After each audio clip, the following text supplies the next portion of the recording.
The 2025 Ferrari Purosangue is not just a bold move. For the iconic Italian marque, it's a radical statement. For decades, Ferrari stood alone in its refusal to bend to the SUV craze that swept through the luxury and performance segments.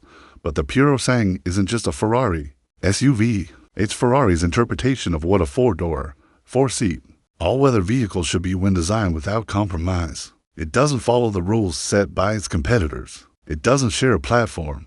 It doesn't downsize its engine. Instead, it roars into the scene with a naturally aspirated V12 up front, a bold refusal to conform, and a driving experience that feels far more Maranello than Munich. Asterisk under the hood lies a 6.5-liter V12 that sings a mechanical opera unlike anything else in the segment, producing over 700 horsepower and revving beyond 8,000 revolutions per minute. This engine is a love letter to purists. In a world where turbochargers and hybrid systems dominate, the Purosangue holds fast to Ferrari's core identity, building high-revving, emotionally engaging engines that deliver not just speed, but soul.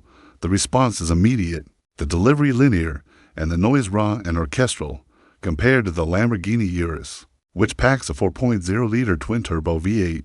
The Purosangue feels like it belongs to a different era. The Urus is quick, brutally so, and in performante or say hybrid trim, it hits hard off the line. But the Ferrari delivers its performance in a way that's more exotic, more theatrical, and ultimately more memorable. Asterisk from behind the wheel, the Purosangue feels nothing like an SUV and everything like a Grand Tourer bred for mountain roads. The steering is razor sharp, the response from the active suspension system almost supernatural. Ferrari's engineering magic allows the Purosangue to corner with minimal body roll, and the chassis balance thanks to the front mid-engine layout feels far more agile than a vehicle of this size should. It's quick, but it's also composed, delivering precision in every input. The Lamborghini Urus, while equally engaging in many ways, does lean more into the aggressive, brute force feel of its brand. It feels like it was designed to dominate asphalt or sand dunes, depending on the mode selected. The Ferrari, in contrast, feels tailored for fast, winding roads, where elegance and speed are expected to coexist. Asterisk the interior of the Purosangue continues to break norms. There's no central infotainment screen. Instead, Ferrari has chosen to focus on a dual-screen setup, one for the driver and one for the front passenger. It's an experience aimed at minimizing distractions and maximizing engagement. Everything feels sculpted and luxurious, yet modern and minimal.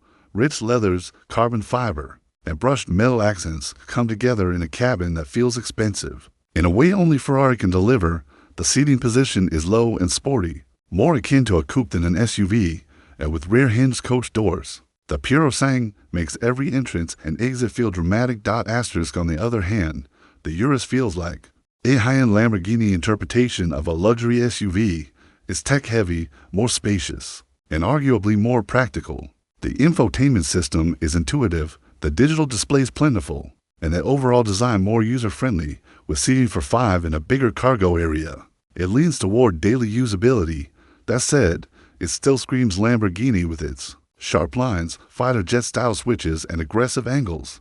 It offers more space, more screen real estate, and a slightly more accessible personality. While the Ferrari is designed to make a statement, the Urus is built to be used hard and often. Asterisk price is another defining factor. The Ferrari Purosangue comes with a sticker shock that's impossible to ignore.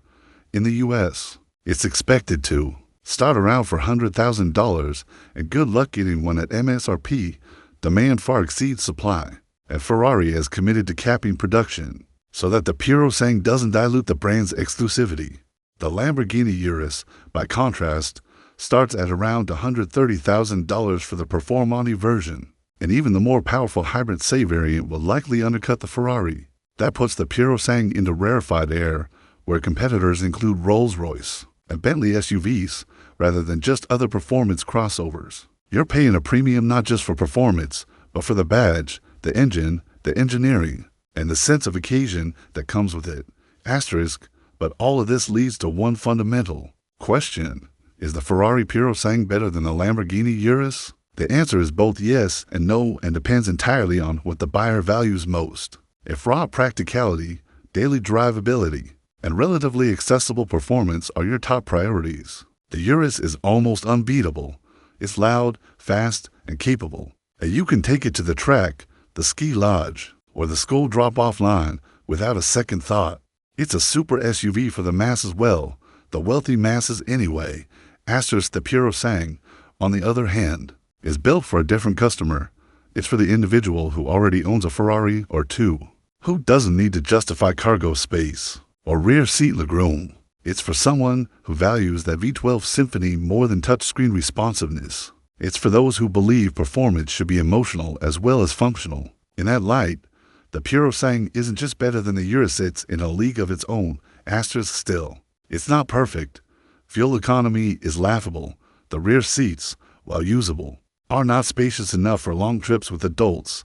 The cargo space is smaller than expected. And while the design is striking, some purists have criticized its proportions, arguing that it doesn't quite carry the elegance of Ferrari's lower-slung models. But these are small sacrifices for what the Purosangue offers in return: a unique driving experience in a segment that often prioritizes convenience over connection. Asterisk ultimately, the Ferrari Purosangue redefines what an ultra-luxury SUV can be.